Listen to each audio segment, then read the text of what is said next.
Hey guys, welcome to my videos. So guys, I have an electronic drill here and I'm going to show you how you can attach this driver bit into this machine, because that's how you're going to start using it. So before I proceed further, if you're not subscribed to my channel, please go subscribe right now. Alright guys, so let's proceed. So the very first thing is this opening. This has to come out, so that again this can vary based on the tool and brand you use, so that it can get in and lock it itself. Okay guys, so we need to expose this lock outside in order to attach this driver bit. So what I have done, I have attached the battery so that now it is ready to use, and you need to hold this area and press slightly.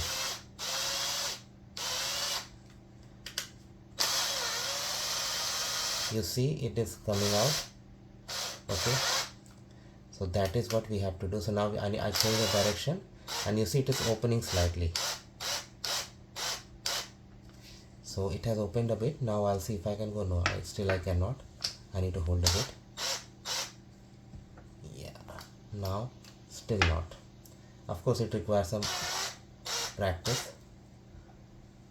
Now almost. Okay, now it has gone. Now what I need to do, I need to change the direction and do it.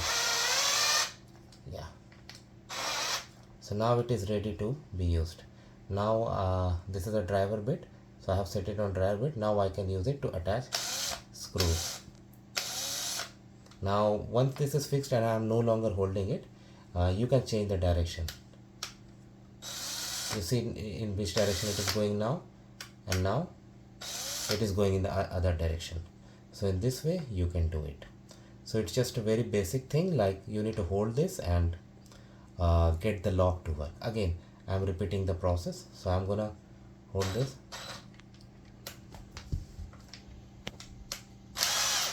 You see, I just held this and this came out. I put it back, hold it and change the direction and lock it. But yeah, it's good to do it slowly. Yeah, see, now it is locked. It's very simple, and that is how it works guys. So let me know what you feel about it. Thanks for watching this video. Please subscribe to the channel.